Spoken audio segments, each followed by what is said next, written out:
Good afternoon. Welcome. As usual, I'll give a moment or two for people to join. And while you're pouring in, you can enjoy the beautiful Eel River today. Look at that chocolate brown river. We've had a lot of rain over this weekend, kind of ridiculous amount of rain for this time of year. And that river has probably gone up several feet in depth, and we're getting a lot of that residual from all that rain still. So it's looking nice and brown. Hopefully the little juvenile salmon are liking that, because we've got a lot of water for these salmon to be able to migrate downstream. And yeah, the river is definitely up today, Sandra, and it will be hopefully up for a little while, which means, by the way, that's going to be some great swimming. I cannot wait to swim in the eel in the next couple weeks and be able to kind of enjoy that when it starts to warm up. Of course, I'll be keeping my distance from people, not getting too close. But how's it going, bud? Welcome from Texas. Hopefully you're holding up all right over there. Nice to see so many people coming in. And hi, Roslyn. Glad to see you're joining us from San Francisco. And yeah, we cannot wait for you to be able to come and visit us again too in the near future. And wow, from Paris! I love that city. I went there about 1.5 years, 2 years ago, and really, really loved it. I wish I could go back, and hopefully I will go back soon. So I'm going to just kind of start off introducing myself. My name is Ryan. I'm an interpreter with California State Parks up here in the North Coast Redwoods District. And as you know, Tuesday is Tributary Tuesday, which is a name that I just coined. After 2 months of doing these live streams, I finally landed on a name that works. So Tributary Tuesday, I talk about watershed and salmon, and kind of focus on the Eel River. And that's what I'm going to be talking about today as well. And by this point, you probably have heard my spiel. You might wonder why I'm here, and a lot of you are not able to be here. Well, part of our state park mission is to provide for the health, inspiration, and education for the people of California. And so inspiration and education, that can happen whether you're in the park or whether you're not. But see, these parks belong to you regardless of whether you're able to be here at this time. They still belong to you. And so part of that inspiration and education is what I'm trying to offer to you all, is to still maintain this connection between you and the parks, so that when you do come back and visit, hopefully you'll have a little bit more of an idea of what to enjoy and how to appreciate these places. So I want to talk today about invasive species, and particularly a type of invasive species that we have in this river. And you might have noticed that I titled this with a question, which is basically, if I can remember the wording, it's sort of how responsible are you, or should you be, for the health of others? And that's kind of a big, broad question, but I've been trying to start these with sort of a question like that to get you thinking about maybe just beyond the subject of this species that we're going to be talking about. But we've all been thinking lately about the health of other people and what our role is in that. And there's a lot of guidelines that we're following to maintain that health, and to basically try to take our responsibility and be responsible for other people, and try to make sure that our actions are keeping other people safe. And so I want to ask you, as you're thinking about that question, what does the COVID-19 coronavirus, something like star thistle or English ivy, and the Sacramento pikeminnow all have in common? So what does something like a virus, like a coronavirus, a pikeminnow, and an invasive plant like a star thistle all have in common? The answer is they are non-native to California, and they have been introduced from international commerce and transportation. So when we talk about invasive species, now the virus is not a species, it's not a living thing, it's a virus. But An invasive species is basically, it means, it's more specifically maybe an invasive non-native species. It's a species that is not adapted to live in this environment, or this environment has not co-evolved with, or at least the organisms here have not co-evolved with that species, and so things immediately fall out of balance when that gets introduced. And so today I wanted to talk a little bit about this animal right here, which is the Sacramento pike minnow. Now the Sacramento pike minnow is considered an invasive species, a non-native species to the Eel River, and yet it is a fish that we find in this river. And by learning about this fish, we can maybe understand that we can be the vectors of an invasive species, but we can also be the cure to an invasive species as well. So we have that power to do both. And hopefully we'll be able to figure out how to be the cure for invasive species, to viruses, and not be vectors for any of those. So a little backstory about the pike minnow. So the pike minnow is a native fish somewhere. They're found naturally or endemically, which is what we say when that's their actual home, in a place like the Sacramento River or the LA River. And they've lived there for eons. And they like these sort of shallow riffles. They'll go down to deep pools. You'll find them up in higher elevations. They're not a very big fish. This is a smaller one, but they'll get a little bit bigger. No, there's no hand in here or anything to kind of reference, but usually about maybe close to, I'd say, maybe half a foot long. They might get around 5 pounds. They don't really get very big. And it has evolved in those ecosystems quite well. Now, some of you might know the pike minnow as its other name, which I'll say, it's the squawfish. We don't call them the squawfish anymore for the reason that that word is really offensive to Indigenous women. That was a derogatory term that was used. And why use a word that's going to hurt someone's feelings and really is a really derogatory, rude term to use, when you can use a better word that is that is still going to describe the creature just fine. So we call it the pike minnow now, just so any of you maybe didn't realize that that previous term was really not a cool word to use. So the pike minnow is this fish that does fine in the Sacramento River watershed. It's been there for millions of years, and it has its natural predators, it's got its natural prey, it's been in balance. Well, flash forward to the 1970s or the 1980s, and the pike minnow found its way into the Eel River. How did it do that? No, nothing, we don't, how am I trying to say this? I see there Alta has said, apologies from Sacramento. Don't worry, we don't blame you. We understand. It wasn't your fault.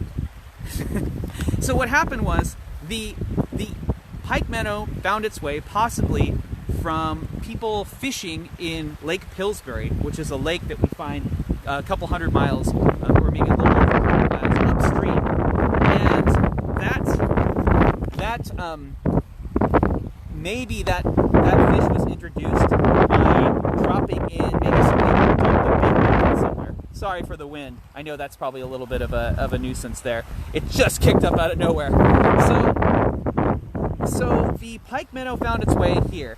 And by the way, I have a map of the Pillsbury area.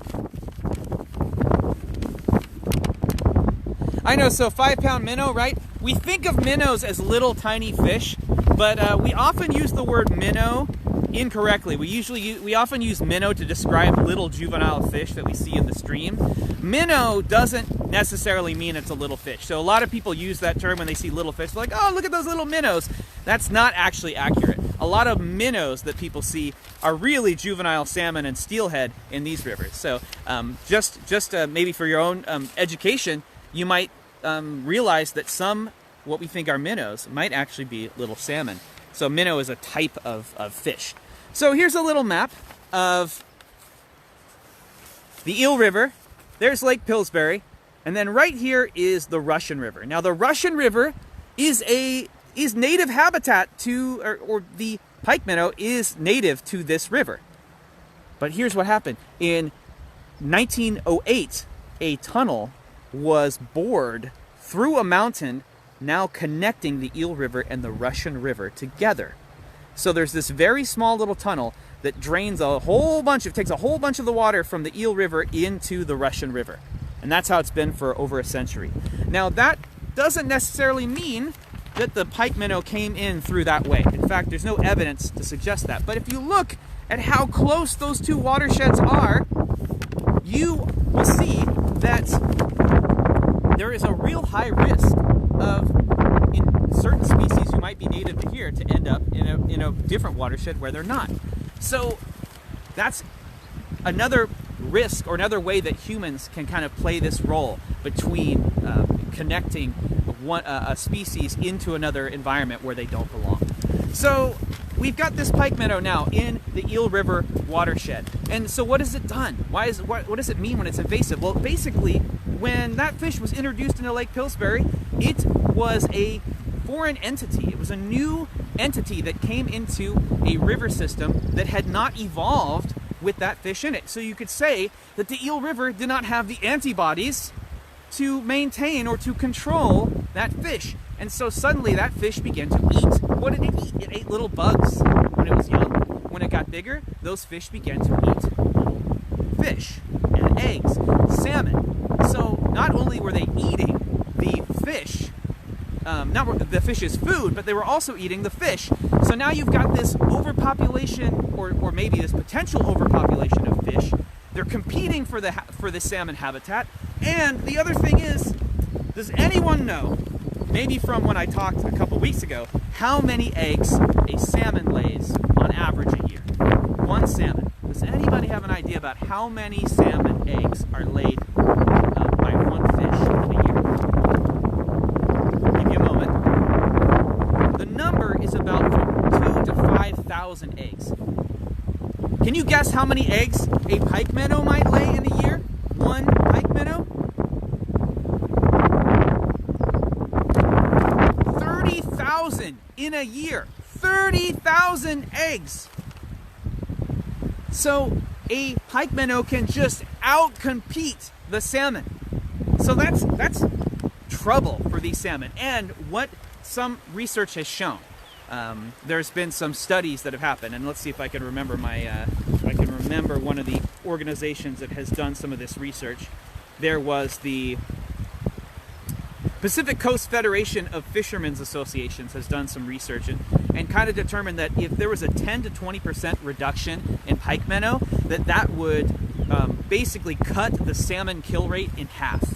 So that means that the salmon would probably thrive. Fortunately, more recently, the Eel River Recovery Project has been doing surveys. They've been counting the pike minnow and snorkeling in these rivers to kind of identify how many pike minnows.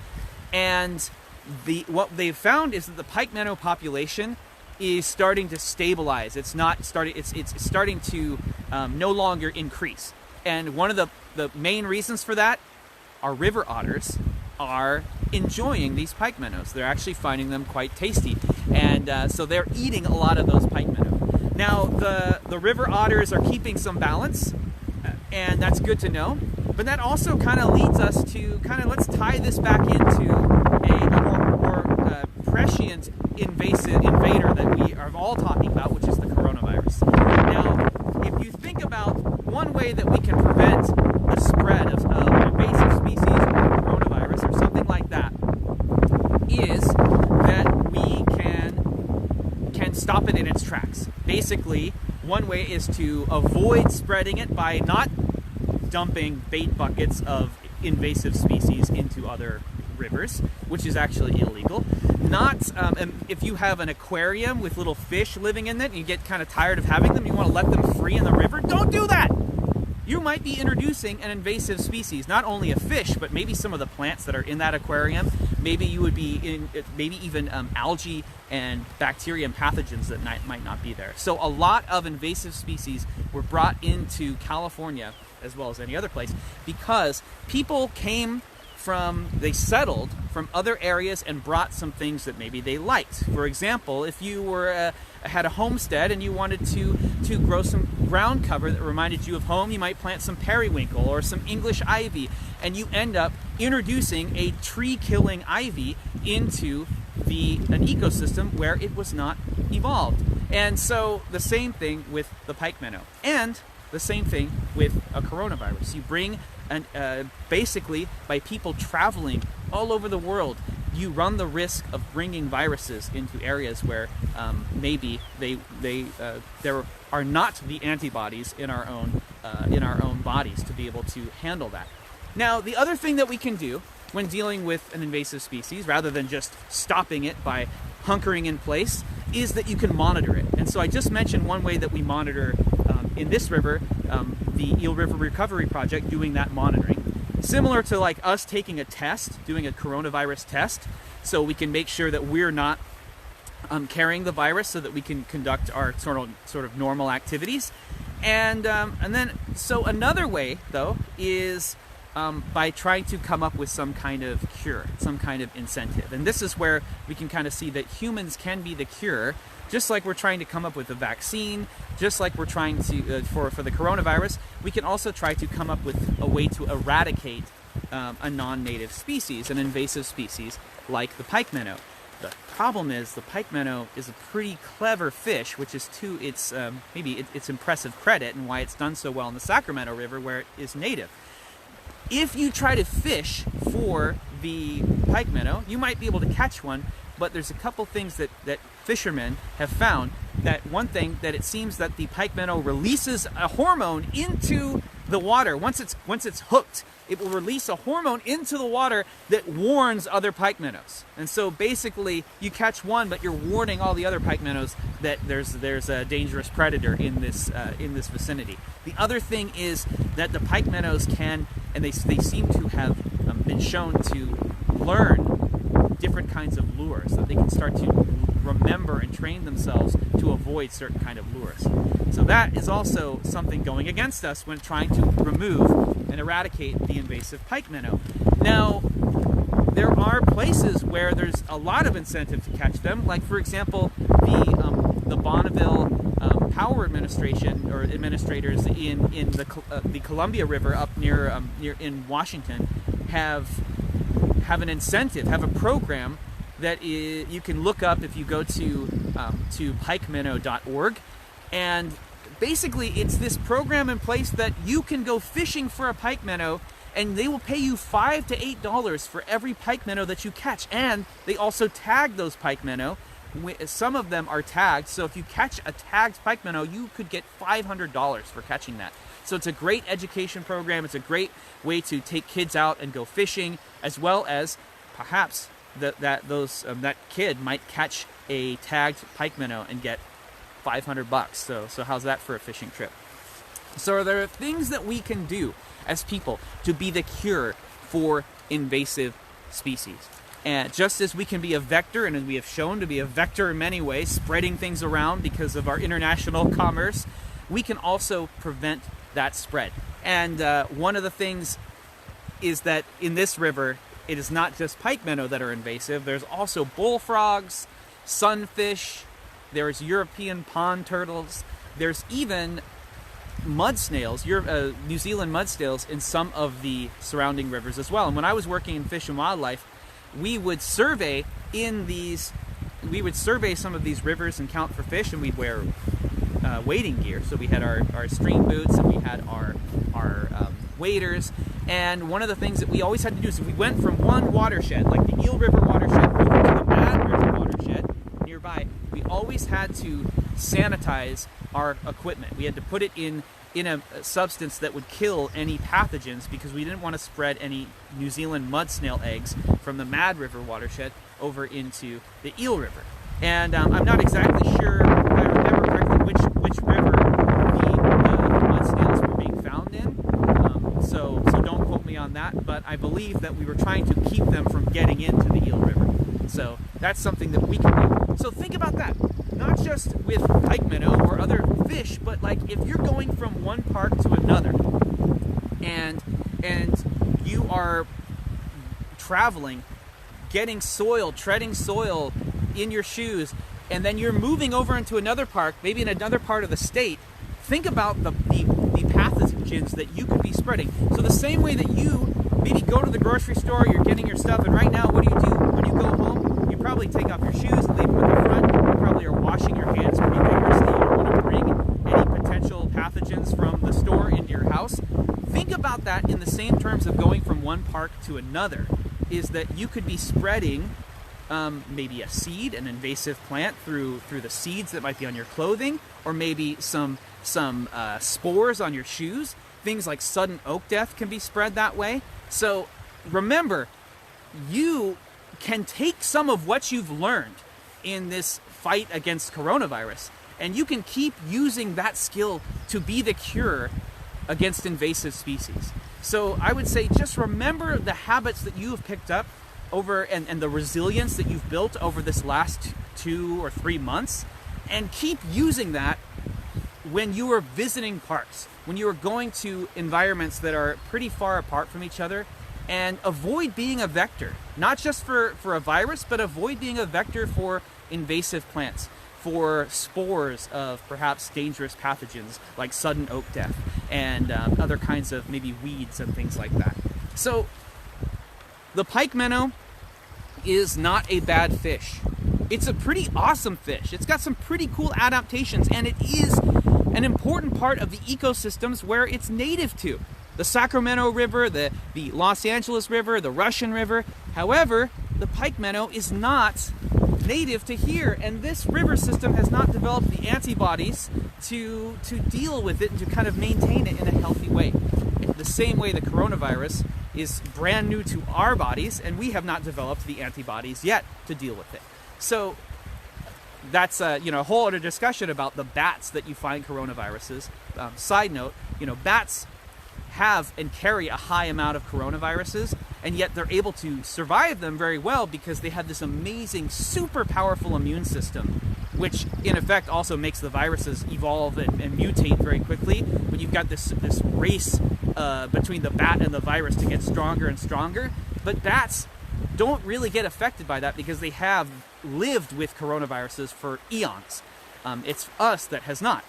Same thing. The Eel River has lived with many fish in its waters, in its ecosystem, in its watershed, but not the pikeminnow. So I've done a lot of talking, and I saw that there's a lot of comments. So I want to just get to some of these comments and questions. And I see here a question about, are they good to eat or bony fish? I have not read about them being particularly bony, but I have read that they're stinky, that they're not a very good smelling fish. A lot of people aren't big fans of eating them, as far as I know. In fact, I've read some articles that have called them trash fish, the trash fish. But, places like the Columbia River where you might get, $8 for catching one, possibly $500 for catching one, I think I might be willing to at least try eating one of those fish. Let's see. We got Rosalind saying, yay, otters. And I agree, otters are an awesome animal, and love every time I get a chance to spot one. Let's see, are there any other questions? Thank you, Rosalind, for appreciating this presentation. And also, thanks, looks like, is that Brad? Thank you so much for enjoying the talk. And I think, let's see, I don't see too many questions, so I'm going to just say that probably a lot of you have maybe gotten full of information from this talk and maybe have some time to process that you need. So feel free to leave a comment. Keep following us on our North Coast Redwoods Facebook page. Make sure to follow Humboldt Redwoods, the Humboldt Redwood State Park Facebook page as well. Follow us on Instagram, North Coast Redwoods, at North Coast Redwoods. And we will continue to bring these 3 o'clock live streams. And I hope to see you soon. Everyone stay safe. And thank you all for your participation. And hopefully I'll see you on the trail in the near future. Bye, everybody.